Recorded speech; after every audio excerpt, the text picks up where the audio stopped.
Once upon a pendant, a tale unfinished, an artist remembered. Once upon a time, in the state of Missouri, a land alive with creativity, there lived an artist whose heart shimmered with the brightness of glass and whose spirit was drawn to the magic of making. One day she was granted a wish, a special opportunity from the best of Missouri hands to learn the ancient art of metalsmithing, a craft that had always seemed just out of reach. But every story has its roots, and I've gotten ahead of myself. This one began years earlier in the children's corner of a Borders bookstore.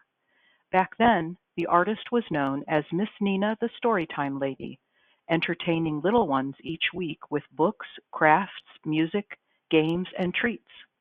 Among her regulars was a gentle grandmother named Ruth, who faithfully brought her granddaughter Lottie to every story time. When Borders closed its doors, Ruth and Miss Nina drifted apart, going their separate ways. Years later, fate reunited them in an art gallery. Ruth, now retired from the special school district, had taught herself to make beautiful jewelry. Nina, having left behind her work with computers and her storytime days, was now creating glass art. Inspired, they joined forces, blending their talents into enchanted pendants. Nina's fiery dichroic cabochons nestled in Ruth's silver cradles, each piece a duet of trust and inspiration, shaped by two pairs of hands and hearts.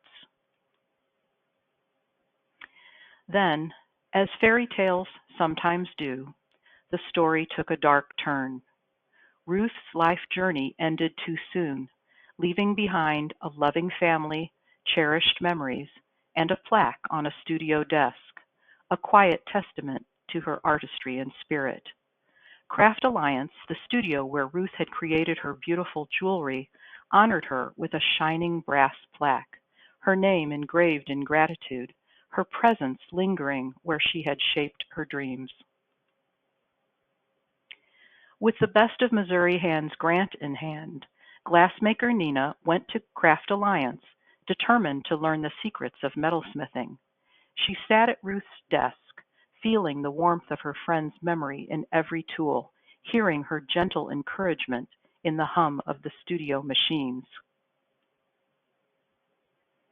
Her instructor, both wise and kind, saw the spark in Nina's eyes and the ambition in her sketches. You may have bitten off more than you can chew, she cautioned, but Nina pressed on, yearning to reach the magic she remembered from Ruth's hands. The tools were unfamiliar, the lessons challenging. Each week brought new trials, sawing, soldering, shaping, files, hammers, torches. The magic that Ruth had conjured so effortlessly remained elusive. Impatient with the slow rhythm of learning, Nina's dream piece lingered unstarted. 6 weeks passed, and the piece was still only a sketch. Undeterred, she enrolled for another session, this time paying for it with her own treasure. The journey was no easier. The tools felt heavier, the metals more stubborn, her vision always just out of reach. But at last, on the final day, she completed her pendant of glass and metal.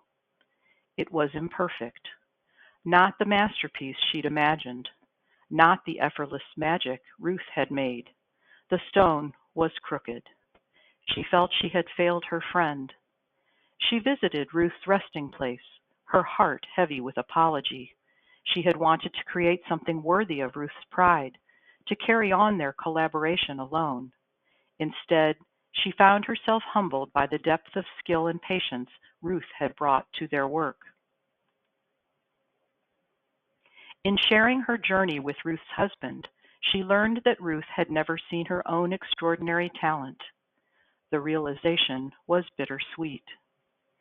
As a child, Nina believed that all fairy tales ended happily, but this story, touched by loss, already held sorrow.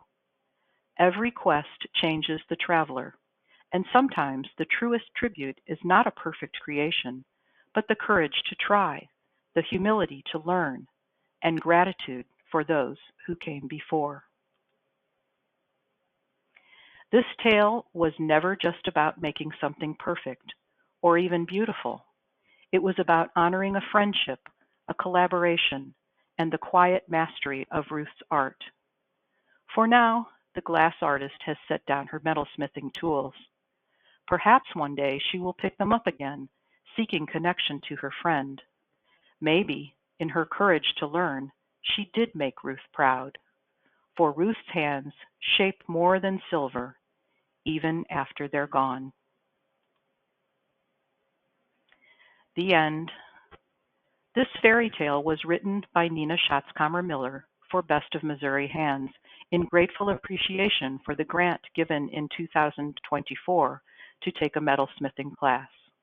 It is dedicated to the memory of Ruth Rochester, who passed away on May 16, 2022.